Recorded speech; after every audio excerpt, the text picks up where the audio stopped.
Salutations, everybody. Welcome to AMC Movie News. Of course, I'm John Campy. We're here in Studio A right now, and I'm very pleased to be joined by some of the cast and crew of the upcoming film Need for Speed, opening in AMC theaters. I'm joined right now. I'm going to introduce, starting to my left and going across, Scott Mescudi, Aaron Paul, director Scott Waugh. Thanks for being here, guys. This isn't Scott Mescudi. There's no way. This is his brother, because he's never seen him this look so young in my life. They're busting my balls because I shaved. So. I think you look really good. I recognized you actually when you walked in.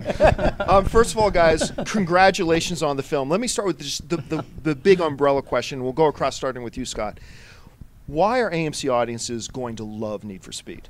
Yeah. Why? Well, yeah, Scott, why? Truthfully, man, I mean, I've seen the movie like 5 times now, and each time, you know, like, the one thing that I leave the theater or wherever I'm watching it, I just kind of felt like I just really took this ride. It reminded me why it's fun to go to the movies, and you know, when I was a kid, and you really are disconnected and you're thrown into this world, you know, and you're in the seat and it moves. There's never a dull moment, and you know, there's fun moments, there's tense moments, and then there's some sad moments. It has it all, you know. And there's funny moments, because you actually, unbeknownst to everybody else in the world, are actually pretty funny.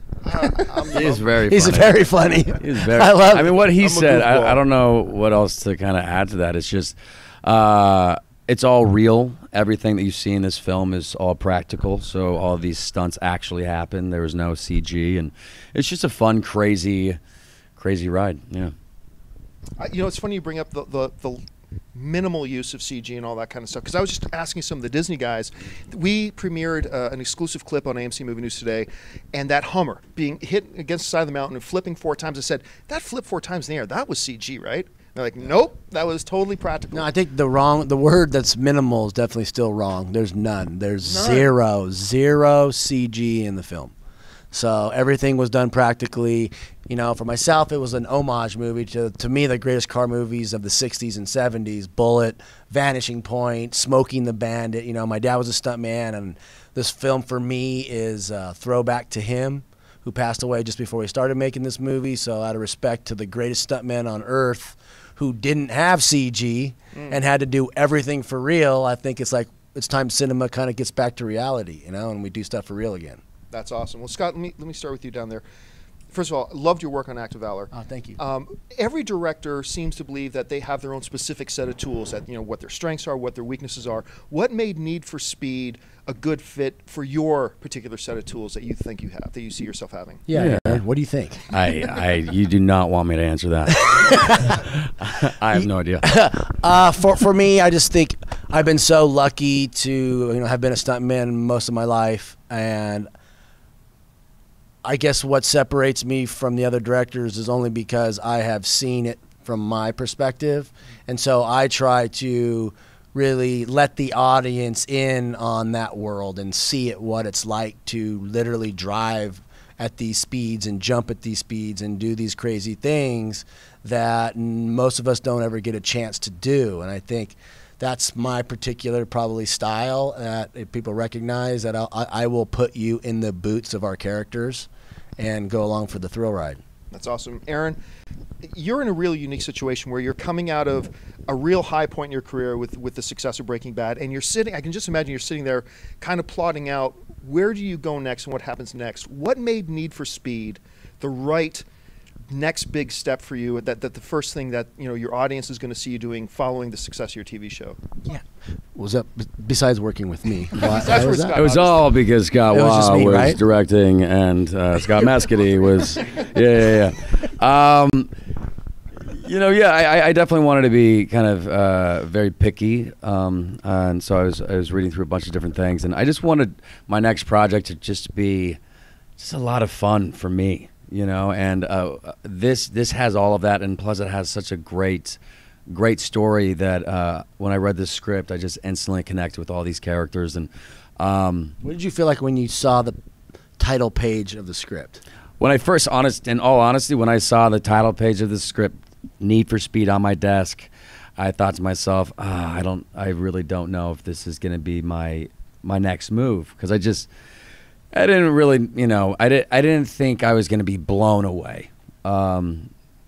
if I was going to be honest. But when I started reading that script, I was just instantly invested in all of it, and I loved it, and just the idea to drive across this entire country and all of these crazy cars was also very exciting to me, because I was working on a show for 6 years, playing a character that was just so tortured and beat up and just, I don't know, it was just really rough. It was hard.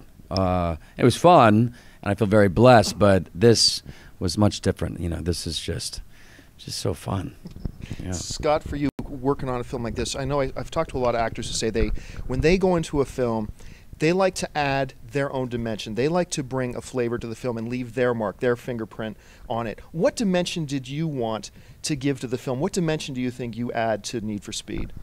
I just wanted to break up the intense moments, make it a little. You do a good job. Just bring the funny, and that was my role, and this is the first project I've been on where that was my role to this degree, and Scott really pushed me to bring it, and I felt comfortable working with Aaron and Ramon and Rami. I wouldn't have been able to deliver if it wasn't for just how everyone embraced me. So it was dope, yeah. All right, guys, this morning on AMC Movie Talk, we asked people to send in questions for you guys on Twitter. So we picked a few out here that we're going to ask you right now. So Bronco Billy. Bronco Billy. Hello. Sorry about that Super Bronco. Bowl. Writes in, he asks, for you two guys specifically, have you played any of the Need for Speed games? If you have, Yes. which one was your favorite and why? Which is kind of funny because Michael Fassbender's doing Assassin's Creed right now, and he just came out and said he's never played any of the games. What was your guys' experience like with this title? Well, I remember specifically when I got PlayStation when I was a kid in high school, Need for Speed was one of the first couple games I had, along with a couple other games. But it was the only, to my knowledge, it was the only car game for a while, before there was any competition. I'm completely obsessed with Need for Speed since day one. I mean, to me, it's like the only race car game. So yeah, I'm a gamer, and people know that about me. People know I'm a gamer. So yeah. Aaron? I don't really play games much anymore, but I definitely played Need for Speed, and it was my first iPhone app that I downloaded. I had to erase it because it drained my battery, but it was fun. Yeah. Scott, I think this one's really more aimed at you. Coming from MML Guide, they write, did you take any steps in advance purposefully to distance yourself or distinct yourself from distinct Need for Speed from Fast and the Furious? Which is a type of question that a lot of fans are asking right now, especially because of the car genre. Yeah. What did you do, or did you purposely take any steps to make this film more distinct from that one? I never really had any focus on Fast and the Furious because I never worked on any of those movies. So I focused on, for me, the movies that started the genre, which is Bullet. When everybody in the car culture says, what's the greatest car movie of all time, Bullet always comes up. And there's a reason for it. And the reason is Steve McQueen was in it. He did his own driving. And there's no CG, and it's badass. And those are my 4 things that I was focused on. Well said. How's that? That's good. All right, and this will be for all of you guys from Christopher Parsons on Twitter. He writes in, what was your favorite car in the movie? And did you get to drive the car, and how fast did you go? I think that applies to you too, Scott. What was your favorite car in the movie? Let's start with you. It's me first, so you can't claim the Gran Torino. No. Let's just answer that. My favorite car in the movie was a Gran Torino. See, here we go. So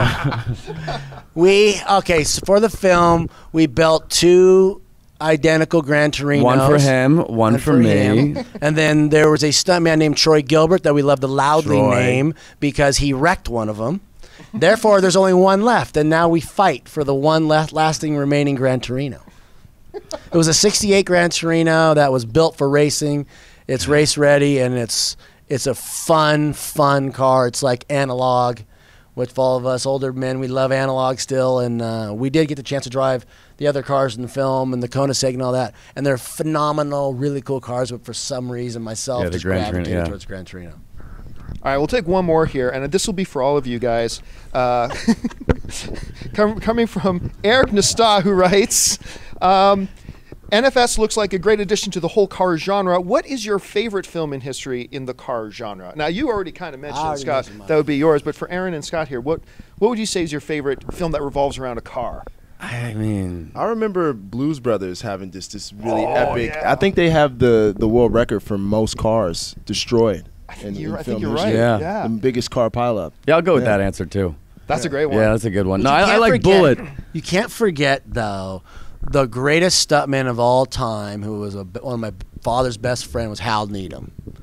Hal Needham directed and wrote Smokey and the Bandit. Oh, wow. Which, to me, if you really look at like the fun popcorn car culture movie with Burt Reynolds, is fantastic. And the stunts that they did in that movie were off the chart. And there's nobody like Burt. We love Burt. Burt Reynolds, wherever you are, bro. We love you, man. All right, guys, well, listen, we are so excited about Need for Speed. Congratulations on the film. We can't wait to have it on AMC screens. And don't forget, you can actually go to www.amctheaters.com for your theater showtime and, most importantly, your movie ticket information. Congratulations again, guys. We can't wait to see it. Thank you. Thank you, guys. If you like this video, be sure to give it a thumbs up. And don't forget to subscribe to AMC Movie News on YouTube. It's free and a great way to stay updated with all the latest movie news and check out our daily show, AMC Movie Talk. Also, don't forget to check us out on Facebook and Twitter to stay in the loop for our special prizes, giveaways, and contests.